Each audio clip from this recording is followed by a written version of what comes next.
세계사 중간고사 양이 너무 많아서 어디서부터 시작해야 할지 막막하시죠? 괜찮아요. 지금부터 시험에 꼭 나오는 핵심 개념만 쏙쏙 뽑아서 머릿속에 착착 정리해 드릴게요. 정말 잘 오셨습니다.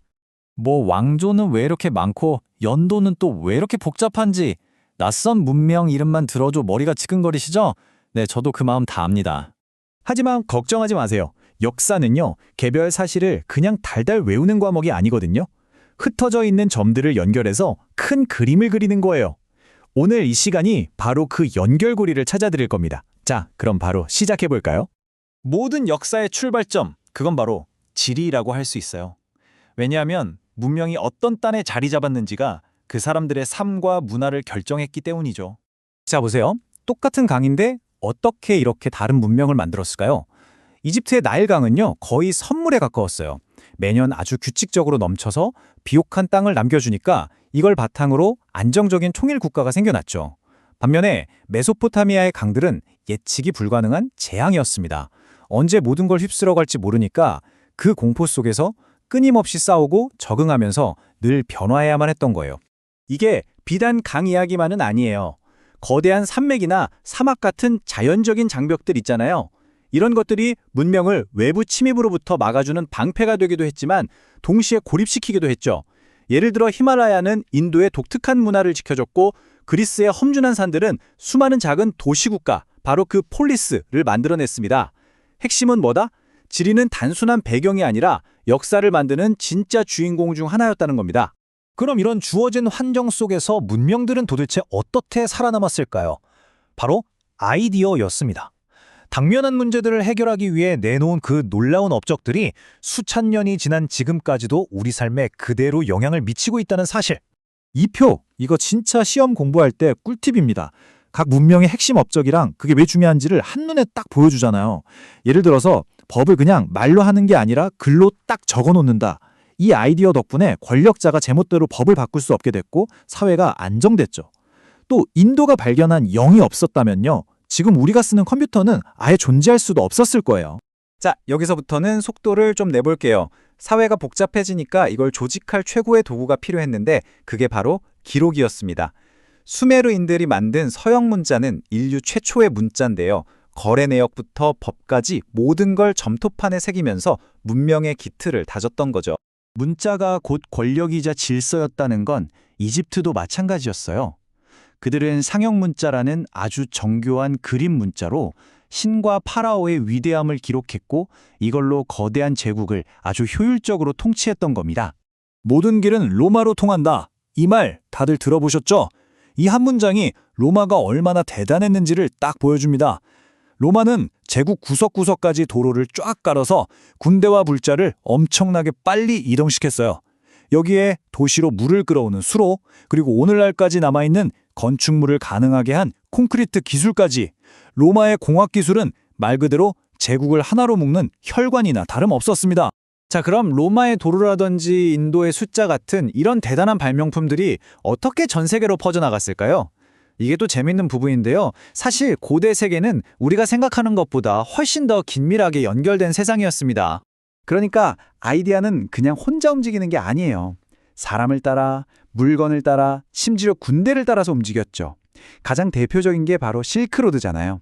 비단만 오고 간 게 아니라 종교, 기술, 심지어 질병까지 동서양으로 퍼져나갔습니다. 로마 제국은 정복한 땅에 자신들의 언어와 법을 심었고, 좀 아이러니하지만 십자군 전쟁은 유럽이 이슬람 세계에 발전된 과학기술을 배우는 계기가 되기도 했어요. 바퀴도 말도 없이 그럼에도 강력했다. 이 문장 정말 강렬하지 않나요? 이게 바로 아메리카 문명의 독창성을 완벽하게 보여주는 말입니다. 마야, 아즈텍, 잉카는요, 유라시아 대륙의 기술 도움 하나 없이 오직 자신들만의 힘으로 정글과 구산지대에 정말 경이로운 제국을 건설했어요. 지리적으로 고립된 게 오히려 그들만의 위대한 문명을 꽃피우게 한 셈이죠. 자, 이제 거의 다 왔습니다. 마지막으로 제일 중요한 거 하나 남았어요. 이 거대한 문명들은 과연 수많은 사람들을 어떻게 다스리고 또 어떻게 질서를 유지했을까요? 각 문명이 찾아낸 권력과 질서에 대한 서로 다른 해법들을 한번 살펴보겠습니다. 로마라는 거대한 우산이 사라지자 유럽은 그야말로 대혼돈의 시대에 빠집니다. 중앙 정부가 없으니 사람들은 자기 자신을 스스로 지켜야만 했죠. 그때 나온 해답이 바로 이 봉건 제도였습니다. 아주 간단히 말하면 보호를 대가로 충성과 노동을 바치는 시스템이었어요. 이 피라미드를 보면 딱 이해가 되실 거예요. 메뉴에는 왕이 있죠. 하지만 실질적인 힘은 땅을 가진 귀족들에게 있었습니다. 기사들은 이 귀족들을 위해 싸웠고 대다수 농노들은 땅에 묶인 채 일하는 대신 보호를 받았죠. 모든 관계가 보호해줄게 대신 충성해 하는 일종의 계약 관계였던 겁니다. 자, 이번엔 유럽에서 그리스로 한번 휙 가볼까요? 여기선 정말 완전히 다른 이야기가 펼쳐집니다. 특히 아테네랑 스파르타는 정말 극과 극이죠. 아테네가 시민들의 참여와 토론, 예술을 중요하게 생각하는 민주주의를 발전시켰다면 스파르타는 오직 국가를 위해 모든 걸 바치는 강력한 군사국가를 만들었습니다. 어떤 가치를 더 중요하게 생각하느냐에 따라서 이렇게나 다른 사회가 만들어진 거예요. 이 표가 다양한 정치 시스템을 아주 잘 요약해주고 있죠. 중국의 천명사상은 왕조가 바뀌는 걸 정당화해줬고 로마의 공화정은 오늘날 민주주의의 뿌리가 됐습니다. 결국 이것도 보세요. 전부 다 그 사회가 처한 상황에 대한 나름의 답이었던 거예요. 자, 이제 진짜 마지막, 최종 점검 시간입니다. 제가 처음에 뭐라고 했죠? 역사는 그냥 외우는 게 아니라 점들을 연결하는 거라고 했잖아요. 그 능력을 한번 확인해보는 시간입니다. 자, 이 4가지 질문에 스스로 한번 답해보세요.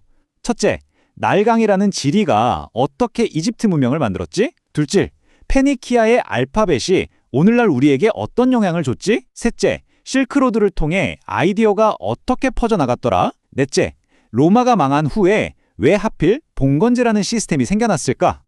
이 질문들의 연결고리가 머릿속에 그려진다면 여러분은 이미 역사의 핵심을 완벽하게 꿰뚫고 있는 겁니다. 마지막으로 이 문장 하나만은 꼭 가슴에 새기고 시험장에 들어가세요. 업적은 문명 자체보다 오래 살아남았다.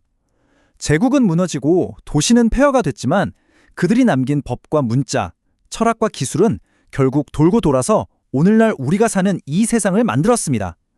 이게 바로 우리가 역사를 배우는 가장 중요한 이유 아닐까요? 여러분의 시험에 행운을 빕니다.